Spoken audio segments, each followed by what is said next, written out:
Dude, no, okay. Mic check. There we go. Technology is really hard, guys. There you go. Yeah. Hey, yeah. Right in the 21st century. right in the hashtag middle. Okay. I'm gonna carry around like this, like it's a mic.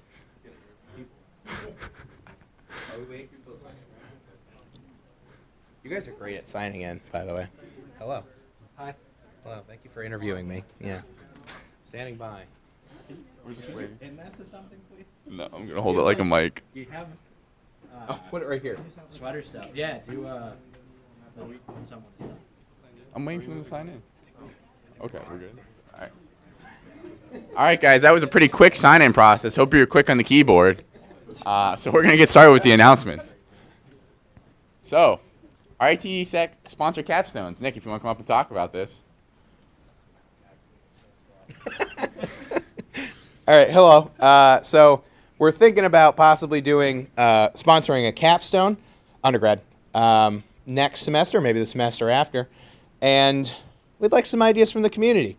The idea is that we want to just kind of be able to prop up maybe some like really cool idea that maybe one of you or a few of you have that you'd like to see as like an undergrad capstone as part of your undergrad experience, because RITSec is in the position to be able to sponsor a capstone. So please talk to an e-board member if you have any like things you're really passionate about and like you don't think that you'll ever see it in a capstone and you think it's a cool idea and people will sign up for it. And we'll take it under advisement and hopefully we'll have a really cool capstone idea to push for in this. It's probably too late for the spring, but maybe the fall. So yeah. Yeah, give it a round of applause to our head of research. All right, next up, ShmooCon, everyone's favorite conference or party. Jack, please tell us about the wonderful times we'll have at ShmooCon and how we can get there. Oh, yeah. Saturday at noon, there's ticket buy round 2. ShmooCon is a conference in D.C. It's really fun. It's basically a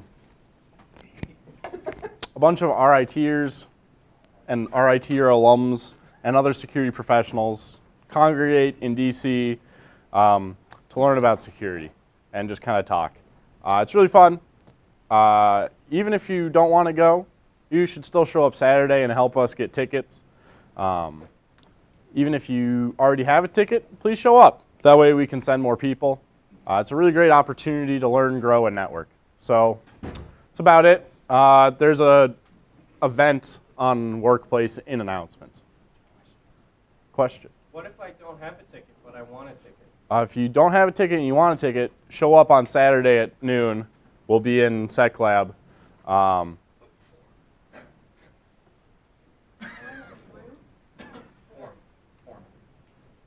Oh, there is a form. If you do not get a ticket at the ticket buy, there is a form to say I need a ticket. Or if you have extra tickets, you can say I have extra tickets. Hi. Why can't I buy my own tickets? Don't they just, like, how fast did they sell it last Oh.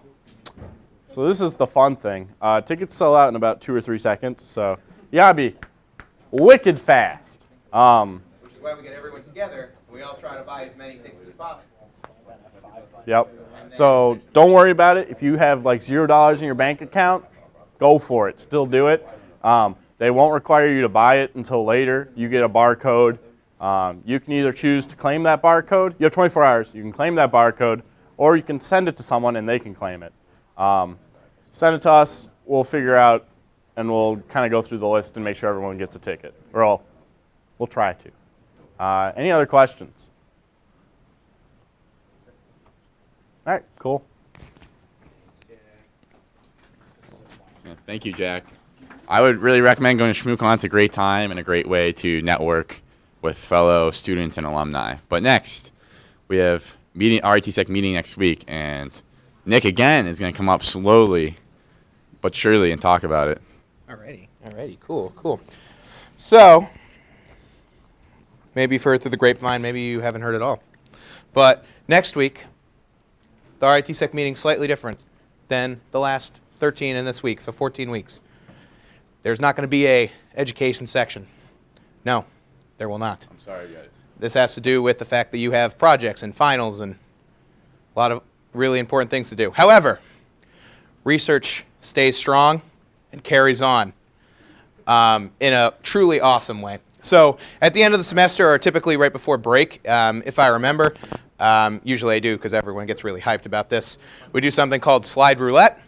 How slide roulette works is that if you wish to participate, you send me slides, and then I'm going to call you up randomly to present someone else's slides during that. These are usually very meme-filled and exciting. You can look at the Sparsa YouTube channel to see what it's looked like in the past for when it's been streamed. They're not always streamed because these memes are fire. So, yes, if you want to participate in the greatest meme event of the century, aka RITSEC, slide roulette, send me slides, please.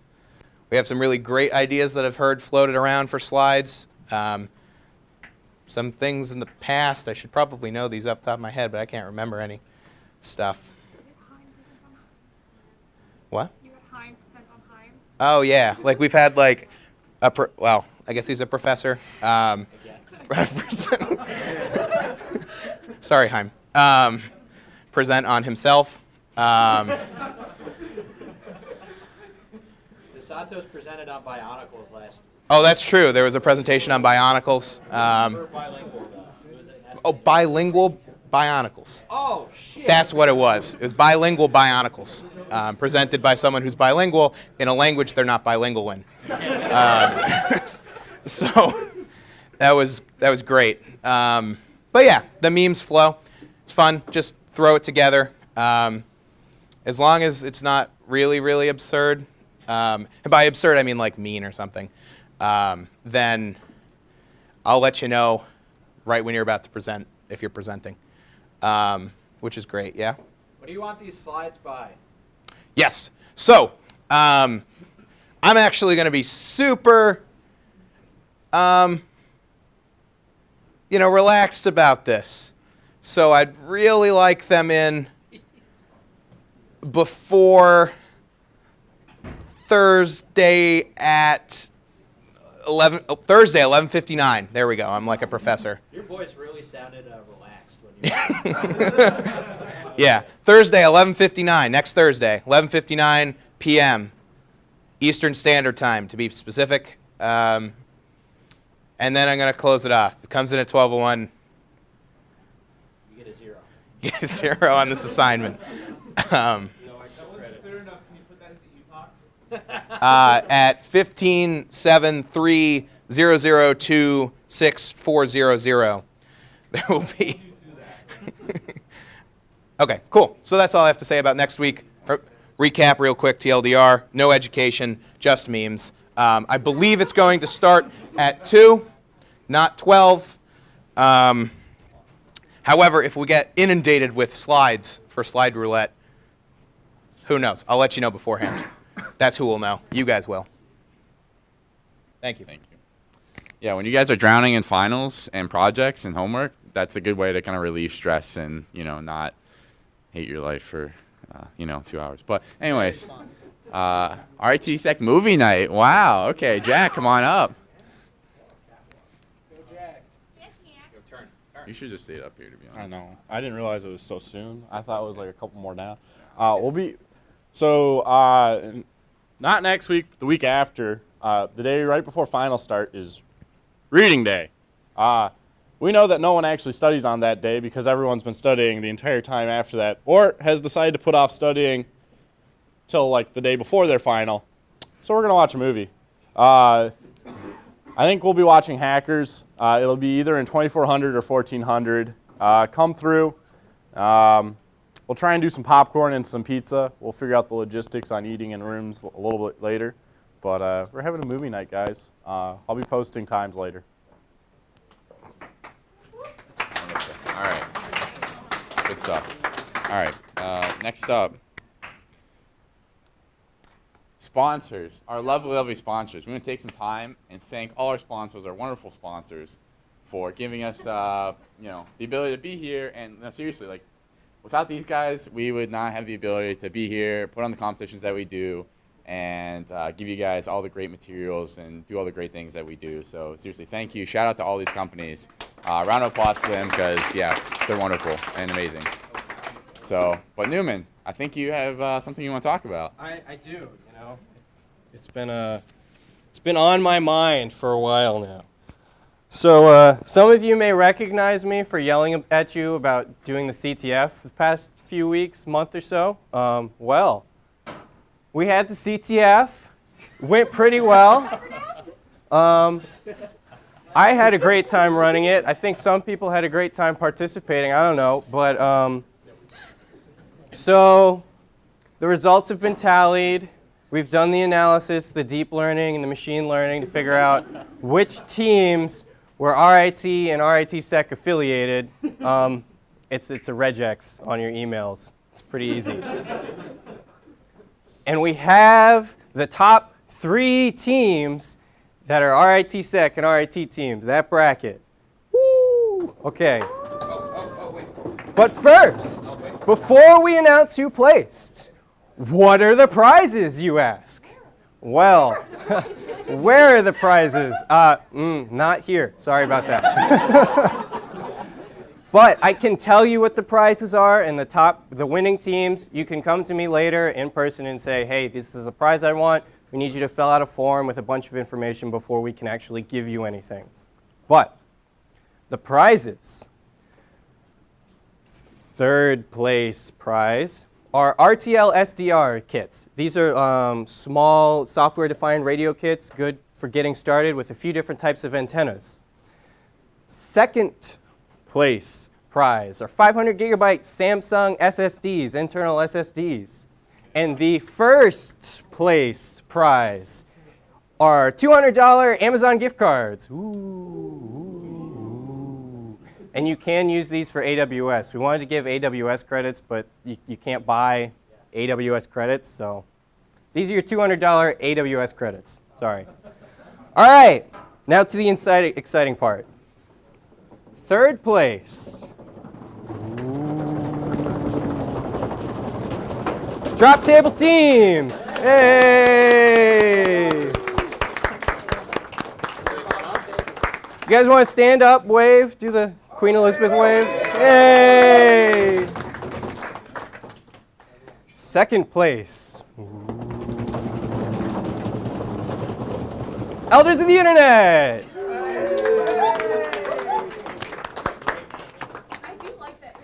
And 1st place. Masters of RIP.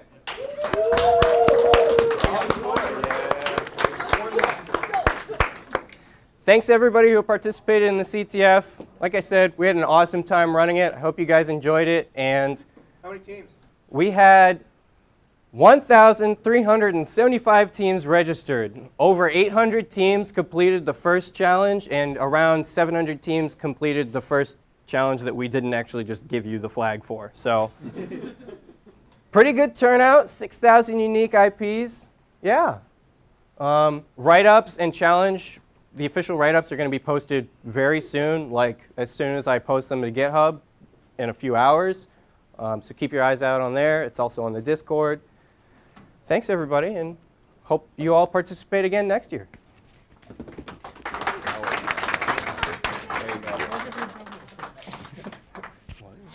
don't know what I was doing. All right, I gotta get my mic situated.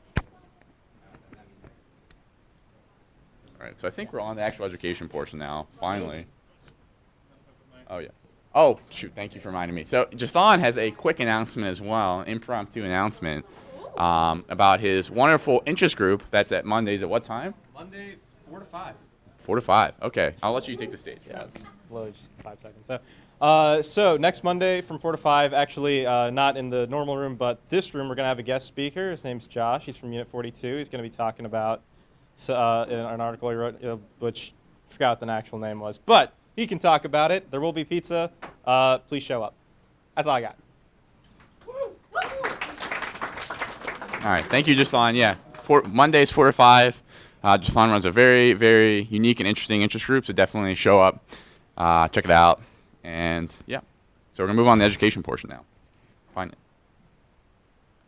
So scripting. Let me get my mic adjusted real quick. I'm sorry. Please hold.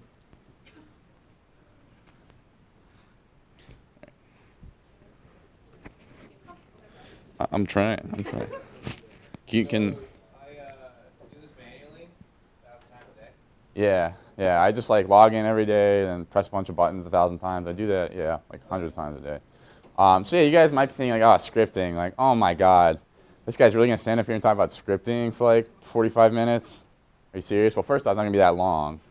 But also, I just wanna, I mainly wanna come up here and talk to you guys about the importance of scripting, why it's useful, maybe discuss some practical examples, and for you newer guys, kind of discuss like the tools of the trade, right?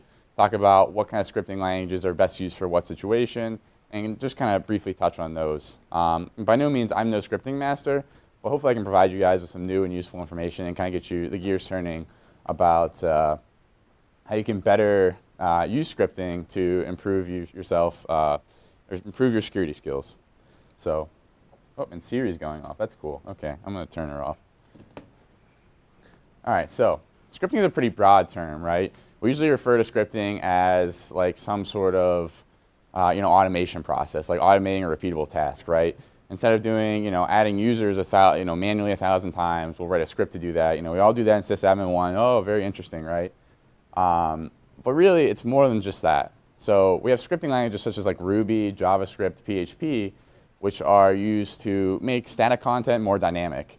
It's usually used in some web sense, right? So technically that can be considered scripting as well. But a lot of times we also think of scripting as just, like I said, automating a process, the classic like adding users. And so, some scripting languages also are used to make big programs. So PowerShell with Mimikatz. Mimikatz isn't necessarily a script, but you can use PowerShell, even though there's a scripting language, to really use Mimikatz and make it more accessible. And I know for Python is oftentimes also considered a scripting language, but our own Kyle Corretto wrote a giant red team framework in Python. So scripting tools are really flexible and really extendable, which is great. So let's talk practical examples with scripting. So we all have heard of like the typical like add user script that we do in sysadmin 1. Everyone's done that. If you've taken sysadmin 1, you've probably written that script, or and it's very useful. It's a very useful script to learn how to script and to become better at that process. But how can we actually use scripting to a more practical advantage and use it in the security world to actually be useful? So here's an example. So we have a SIEM and we have a web proxy. You're a SOC analyst. You're working in a SOC, and you are trying to respond to incidents. Who here has worked in a SOC before? Has some SOC experience? Okay, so some of you, right. So you guys usually have a SIEM, have some sort of web proxy you grab logs from, right? Does that sound familiar? Probably. So we'll say for this hypothetical scenario, we are getting alerts in our SIEM for websites that are being blocked. And all the information that we're getting in our SIEM is like the IP, maybe the username, maybe like the country, and like a few other pieces of information that are sort of useful. But usually our process is that we have to go to the web proxy manually and manually look at the web proxy logs and go through and find that IP, find the URI and URL, the username, and find out information. And we're doing that all manually, right? We're having to log in every time, or like keep a tab open with the web proxy, but then we get timed out because we haven't interacted with that tab in a while. So it's a really like painstakingly boring process. And if you've done that 100 times, it can lead to mistakes or other issues, such as just laziness, right? Because you've done it so many times. So how can we script this?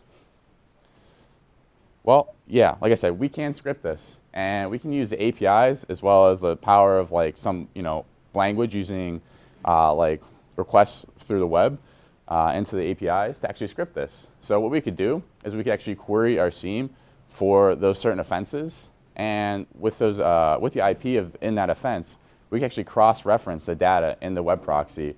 And basically, once we find a match, we could extract that information from the web proxy. And again, we can script all of this. And I know this because this is one of the scripts I actually wrote on a co-op from my co-ops. And I was able to script this process and make these offenses and these alerts in the SIEM a lot more effective, and also make the workflow a lot quicker and more efficient. And so this is an example of how we can like effectively use scripting to improve a security process or just become better security experts and be more accurate in our instance and responding to them.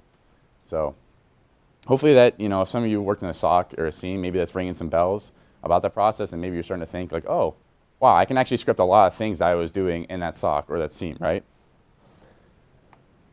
So let's discuss the tools of the trade. Most of you, or some of you, might already know some of these tools, but you know, I just want to briefly touch on them and talk about the advantages and maybe some disadvantages.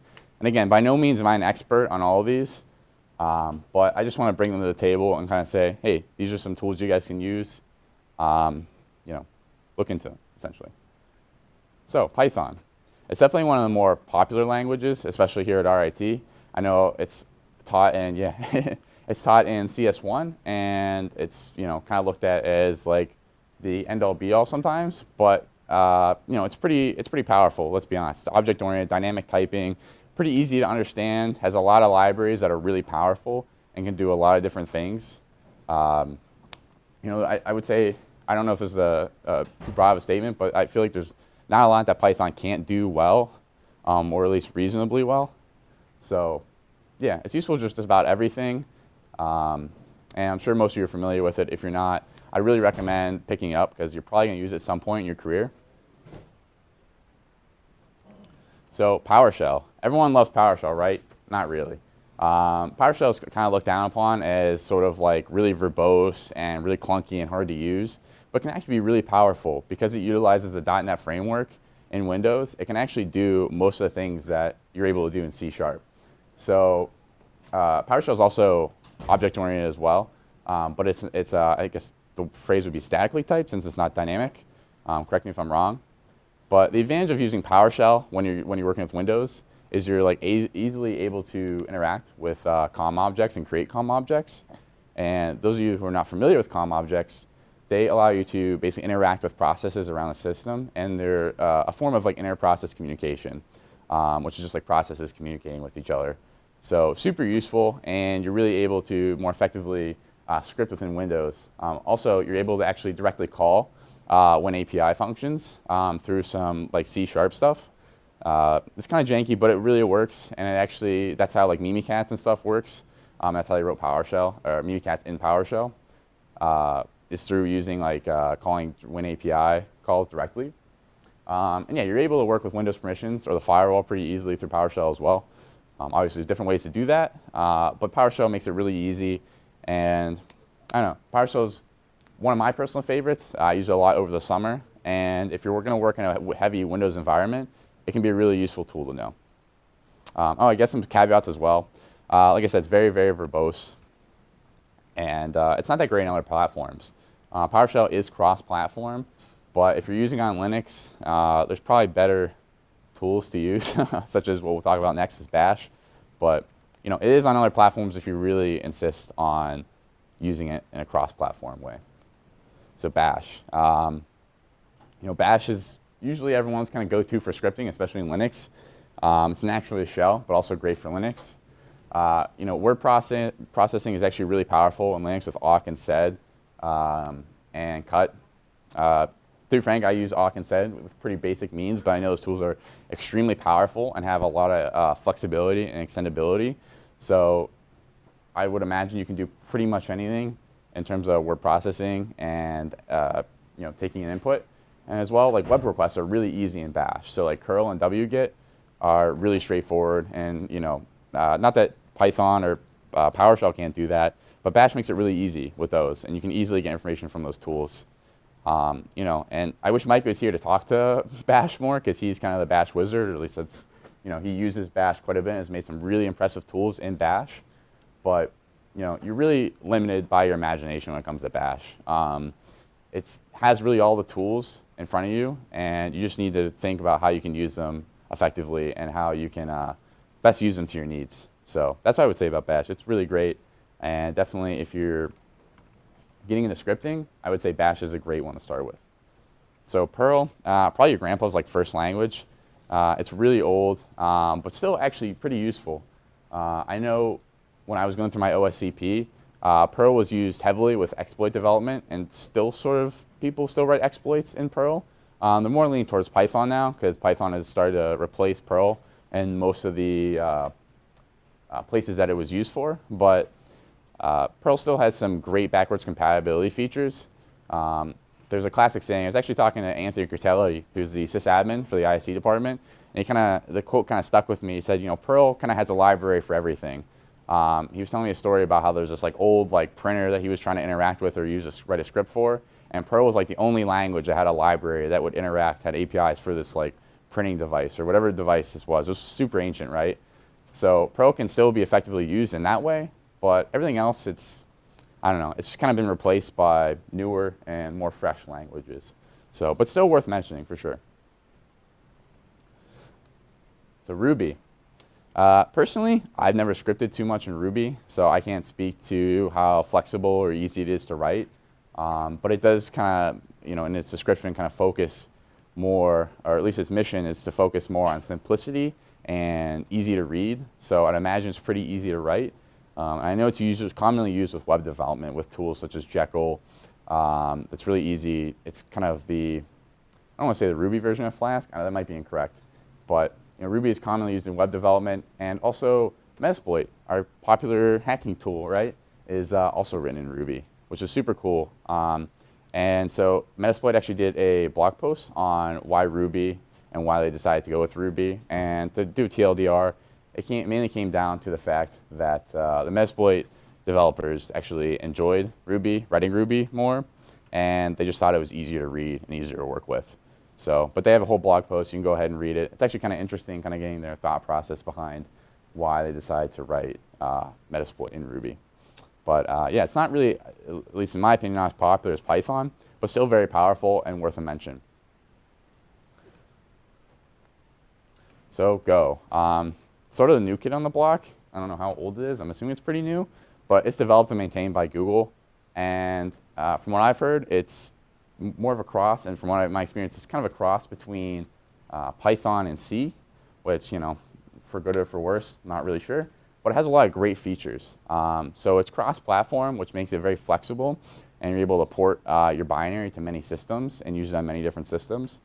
It has a built-in compiler, so when you're writing your Go files, you can obviously specify compiler options, which makes the development process tailored more to your needs. And you actually have access to pointers in Go, which is super unique for a scripting language, because usually you only have that in C, which who likes writing C? Just kidding. But yeah, Go offers. Yeah. What's up? Yeah. It's a good question.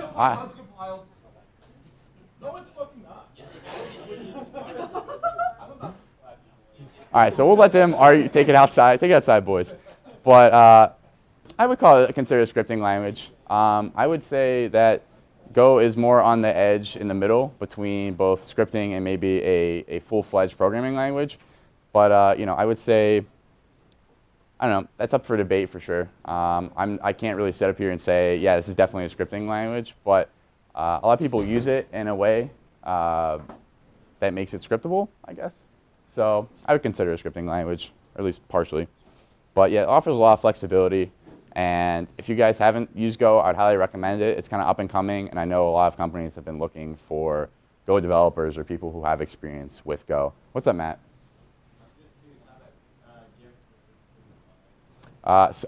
Okay, yeah, I can explain it. So Go, its icon, or its mascot, if you will, is a gopher. And the classic video that everyone should have seen long ago, the dramatic gopher. Who here has seen or remembers the dramatic gopher YouTube video? Okay, thank you. Those who haven't, I'm sorry, your childhood was probably not as good as mine. But yeah, that's a classic YouTube video that I don't know, it was one of those first big hit YouTube videos, I guess. So look it up, it has a lot of views. Anyway, so now we have all these scripts, right? What do we do with them? You're gonna be writing all these scripts that Scott wants you to write, which he has a lot that he wants you to write, a lot. But after you're done writing and after you've done the challenges, where are you gonna put these? Where are you gonna store these? Well, the answer is GitHub. And why GitHub? Well, you wanna get jobs, right? And it's a great way to get jobs. But seriously, GitHub and displaying your code and your scripts that you write on GitHub is a great way for you to show employers that you have skills in XYZ languages, as well as that you're involved and you're actually doing things outside of class. I can't tell you how many times I've like gone up to employers and been like, hey, I'm working on this project, and they're like asking me like, okay, like that's really cool, but is it open source, or like where can I see it? And I can just point them directly to my GitHub, or even better yet, I have my GitHub on my resume, so they can just go there and look at all the projects that I've done, or all like the stuff that I've worked in my free time. It's really great, and it kind of really gives you an edge over people who maybe just say they've done this project, like in CS2, but don't have anything to prove it, or have no code to show for. So for those of you who've never really used Git, we'll just go over some really, really quick basic Git usage. And yeah, starting off, this is how I basically start off a Git repo and how I recommend doing it. And yeah, you can do this for the scripts that are coming up. So the first thing I would do is create an empty Git repo on GitHub, call it like my scripts or RITSec scripts. Then clone it down to your system. It'll be empty, but it'll create the folder and create the Git folders that you need. So to do that, you can do git clone and then basically the address with .git at the end. So that's just an example. Your username would be here, and then this would be the name of your repo. So pretty straightforward. Next, you'd want to move your scripts into that folder you created. So after you're done writing your scripts, or while you're creating your scripts, you can just write them in there or throw them in there when you're done and when you're ready to push up to GitHub. Refer to your local man pages for how to move the files in there. Depends on if you're on Windows or Linux. You guys can figure that out though. After that, you want to add the scripts to the version control and make sure Git is actually tracking those files so that they're actually maintained by Git and can be pushed up to GitHub. So to do that, we're going to do git add and then a dot, and that basically adds all the Git files, or sorry, not all the Git files, all these scripts or all the files that are in that directory. It'll make sure Git is now tracking them, and then you can actually push them up to GitHub. So after that, we're going to commit the addition of all those scripts that you have in the directory. So to do that, we're going to do git commit -m, and in quotes, you're going to put your message, whatever your Git message is, and that's going to show up with your commit. And then finally, we're going to push them to GitHub. So we'll do git push and then origin master, which origin, I believe, actually, I'm not going to try to explain. I forget what the syntax is. But master is the branch, and origin, I can't remember what that refers to. But if you have a new branch, you would do git push and then origin and then the new branch name. But we won't get into branches. I'm no Git expert, so I'm not going to sit up here and try to teach you guys the advanced Git usage. But those are the basics of Git. That's all I have for you guys. So go ahead and, and Scott, if you want to start talking about the scripts and what we're doing for that. Gotcha. Yeah. So, hey guys, we're doing a lot more than 5 challenges this week. I decided this week we're going to do 10 challenges. So if you go to demo help, we have a document that has 10 different scripting challenges. We have a list of languages you can choose from. Oh, hey, there's a mic. And yeah, if you have any questions, let me or Choi know. Everything should be there. And Scott, are they going to be, sorry, you might be answering my question. At the end of the guide as well, we have a bunch of resources we've put down. If you find any other useful resources, let me know, and I'll throw it there so we can have all of these resources for everyone to see. Scott, do we have to push our scripts to GitHub? That's actually easy one, putting your scripts on GitHub. Once you put at least one of the scripts on GitHub, you have done 2 of the challenges.